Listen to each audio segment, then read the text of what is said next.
المواضيع التي تربك الخصم وتجعله في حيرة من أمره، إذ أننا نستهدف ما كان يستهدف به الآخرين. فكان يزعم قائلا أن الشيعة يعتقدون بتحريف القرآن، أن الشيعة يعتقدون بتحريف القرآن، والهدف من ذلك يحاول أن يسيء للشيعة بهذه الكلمة، وهذه الكلمة لا تعتبر بها إساءة، ولكنه يريد أن يهرب من اعتقاده واعتقاد الصحابة الأوائل بتحريف القرآن، بل وبتعدد النسخ القرآني. فكل كانت له نسخته، وكل كانت له آياته وقراءاته، يكتبون كيفما شاءوا ويحذفون كيفما أرادوا، يقرؤون كيفما استحسنوا، وبذلك شكلوا قرآنه. ولكن هنالك جمع آخر من الصحابة ممن رضي الله عنهم ورضوا عنه،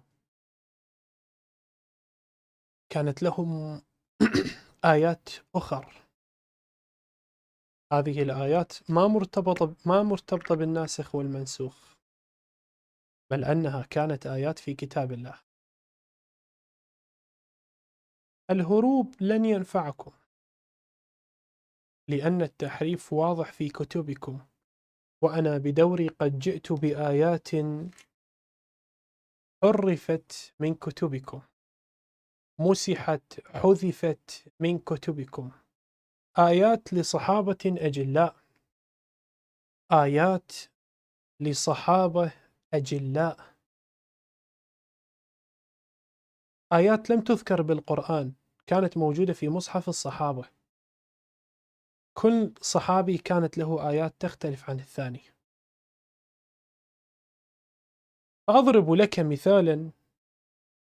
حينما كان أبو موسى الأشعري يعتقد بآية كما ورد في صحيح مسلم: لو كان لابن آدم واديان من مال لابتغى واديا ثالثا، ولا يملأ جوف ابن آدم إلا التراب.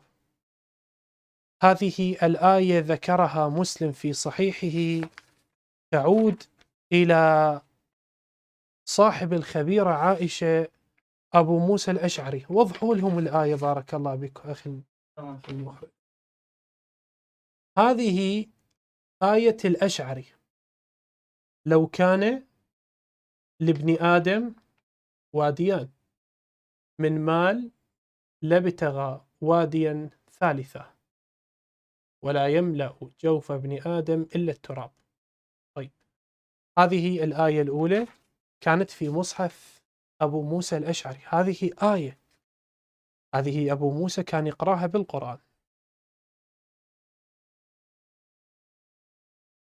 أما المصحف الذي كان عند عمر وكانت فيه آياته، فكانت فيه: الشيخ والشيخة إذا زنيا فارجموهما البتة بما قضيا من اللذة.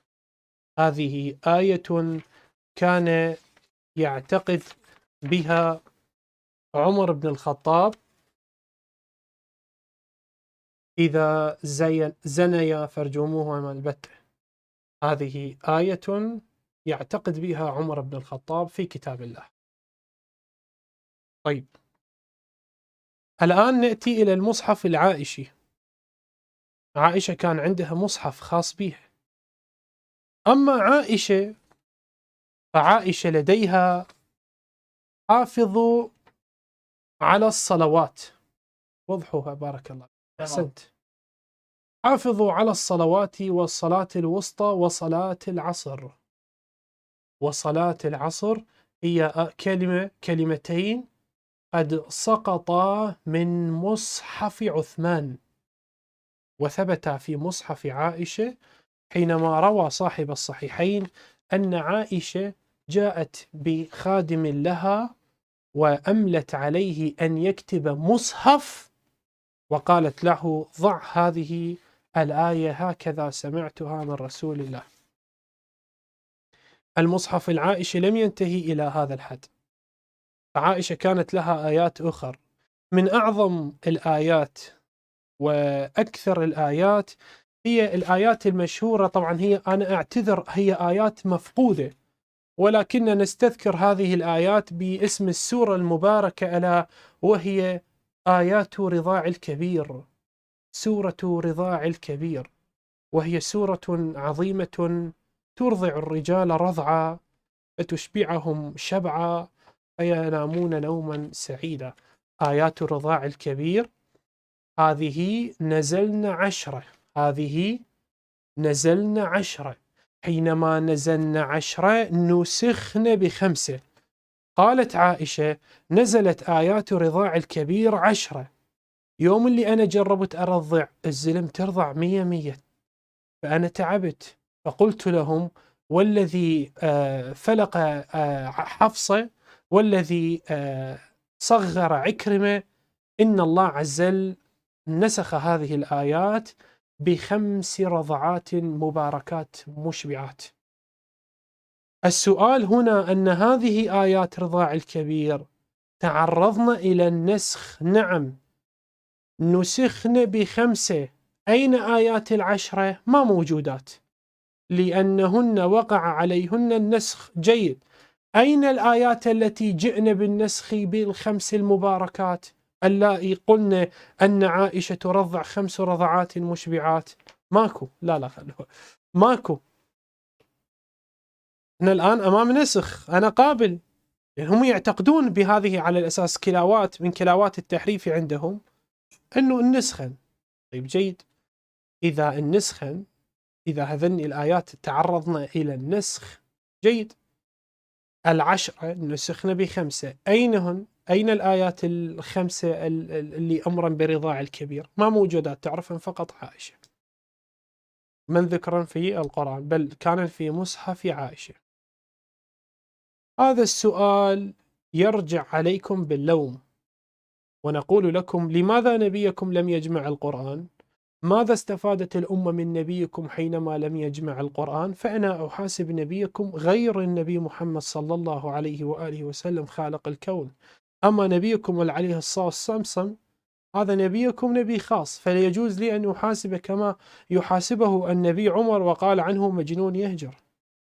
أما نبينا ترك ذكر رجل يقود الأمة من بعده وقال له أنت الذي تجمع القرآن. أما نبيكم لم يترك ذكر يقود الأمة في الأحكام فدخلوا على عائشة ولعبوا بها. نبيكم لم يترك ذكر يجمع القرآن فتشتت الصحابة في جمع القرآن، فكل يقول بقرآن وبآيات. أضرب لك مثالا آخر في تفسير الطبري، هذه الآيات لا تدخلوا بيوتا غير بيوتكم حتى تستأذنوا، هذا كان قول، ما هو قول حتى تستأنسوا. من قال حتى تستأذنوا؟ قال ابن عباس إنما هي خطأ من الكاتب اللي كتبها خطأ بها، اللي هي بالصحيح حتى تستأذنوا. تستأنسوا شنو تستأنسوا؟ التونس التسامر؟ هذا كلامه، هذا مو كلامي، كلام الصحابة من رضي الله عنه ورضى عنه طيع الله حظهم، مو كلامي هذا. مثلا هنالك صحابة آخرين أيضا في تفسير مثلا الجامع لأحكام القرآن للقرطبي يقول أن ابن عباس قيل له أفلم يتبين، قال كان الصحابي علي وابن عباس يقرأ أفلم يتبين الذين آمنوا، وقيل لابن عباس مكتوب أفلم ييأس مو أفلم يتبين. قال ابن عباس اللي كتبها كان نايم. ما معنى كلمة اللي كتبها؟ معناه هذا المعارك الطاحنة وهذه الآيات الواضحة في المصاحف المتعددة كانت تكون بعد كتابة مصحف عثمان. هذا بعد ما عثمان كتب المصحف ونشره. طلعت هاي المشاكل، كل واحد عنده آيات، كل واحد يقول هيجي. ولذلك نحن نلوم ونحاسب ونعاتب ونقول: ماذا استفادت الأمة من نبيكم حينما ترك القرآن يضيع ويتشتت بين أصحابه؟ ما استطاعوا جمعه، لا كما يعتقد الشيعة أن القرآن عند علي عند المهدي مجموع كما أنزله الله.